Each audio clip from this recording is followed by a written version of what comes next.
Hello नमस्कार दोस्तों, मैं डॉक्टर आशीष यादव। मैं पिछले कई सालों से आयुर्वेद प्रैक्टिस करता हूँ।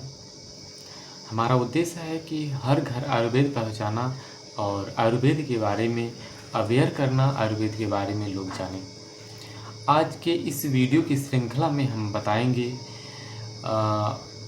फीमेल इनफर्टिलिटी का एक कारण हो सकता है गोनोरिया, जो एक संक्रमण डिजीज है। हिंदी में उसे सुजाक कहा जाता है। इंग्लिश में अंग्रेजी दवाओं में भी इसका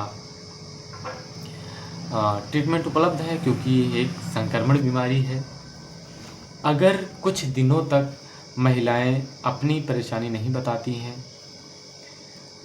तो ये बहुत ज़्यादा समय हो जाता है, जिसके कारण गर्भाशय में तमाम त्रुटियां और तमाम कमियां आने लगती हैं, जिससे फीमेल इनफर्टिलिटी में प्रॉब्लम होती है। ये बहुत बड़ा कारण हो सकता है फीमेल इनफर्टिलिटी का, गर्भधारण न करने का।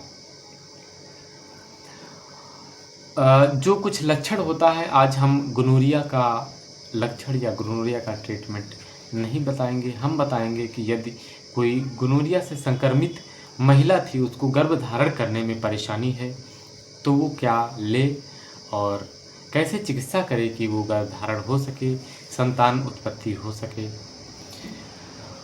जो गोनोरिया का महिला होती है, गोनोरिया से संक्रमित होती है, उसको कुछ जो मैकेनिकल प्रॉब्लम आता है, जो उसके गर्भाशय में जो दिक्कत होती है, वो पहला दिक्कत होता है कि अगर बहुत दिनों तक गोनोरिया संक्रमण उसको है तो ट्यूब ब्लॉक हो जाती, फैलोपियन ट्यूब ब्लॉकेज हो जाती है।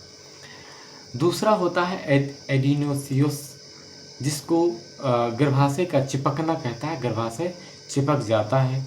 और तीसरा होता है एटोपिक प्रेगनेंसी का ज़्यादा चांसेस होता है। अगर बहुत ज़्यादा तक दिनों तक गोनोरिया है, सुजाक बीमारी है, तो एटोपिक प्रेगनेंसी का होने का चांसेस रहता है। इसका मतलब ये हुआ कि जिस जगह पर गर्भधारण करना था, जिस जगह पर बच्चा पलना था, वो वहाँ ना पलकर उसका जगह चेंज हो जाता है और नीचे आ जाता है। उसे एटोपिक प्रेगनेंसी कहा जाता है, जिसके कारण गर्भपात हो सकता है या बच्चा कमज़ोर, बहुत सारी समस्याओं का सामना करना पड़ सकता है।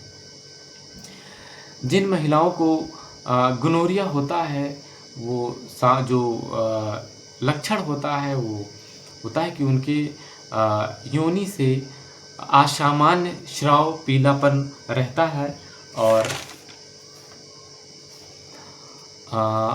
पेशाब करने में जलन होती है, संभोग के बाद दर्द होता है।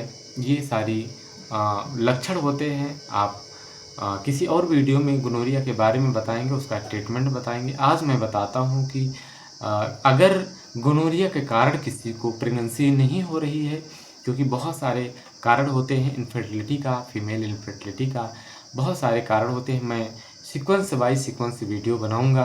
तो जो मैंने आज का टॉपिक चुना था, वो यदि किसी को गोनोरिया है और इसके कारण प्रेगनेंसी नहीं हो रहा है, तो उसके लिए ट्रीटमेंट बहुत बेहतरीन आयुर्वेद में उपलब्ध है। वो ट्रीटमेंट कराया उन्होंने और उनका गोनोरिया जो था वो NAT जो एक जांच होती है, वो नेगेटिव हो गई है, यानी आप ठीक हो गए। फिर भी बच्चा नहीं ठहर रहा है, तो उसके लिए आयुर्वेद में बहुत अच्छा दवा है। गर्भाशय कमज़ोर भी हो जाता है अगर गोनोरिया रहती है, और स्राव भी होता है। कभी कभी प्रेगनेंसी के दौरान, यदि प्रेगनेंसी भी हो गई तब भी स्राव कुछ महिलाओं को होता है, या गर्भपात हो जाता है। उसके लिए आयुर्वेद चिकित्सा है गर्भपाल रस। गर्भपाल रस को 2-2 टैबलेट सुबह शाम देने से जो ऊपर के लक्षण हैं, जिनके कारण प्रेगनेंसी नहीं ठहर रही है, जो मैंने बताया है, तो प्रेगनेंसी ठहर जाएगी। इसके साथ में आपको लेना है रक्त शोधक, कोई भी दवा ले सकते हैं, तो इससे बेहतर रिजल्ट आपको मिलेगा। रक्त शोधक दवा में नीम और मंजिष्ठा और खदीरा, गुडुचि, ये सारी चीज़ें रक्त शोधक में आती हैं, यानी जो कड़वी होती हैं वो रक्त शोधक में आता है। तो साथियों, अगर आपको हमारा वीडियो पसंद आता है तो हमें लाइक शेयर करना और कमेंट करना ना भूलें, ताकि हम ऐसे वीडियो बनाते रहें। धन्यवाद। जय अरविंद।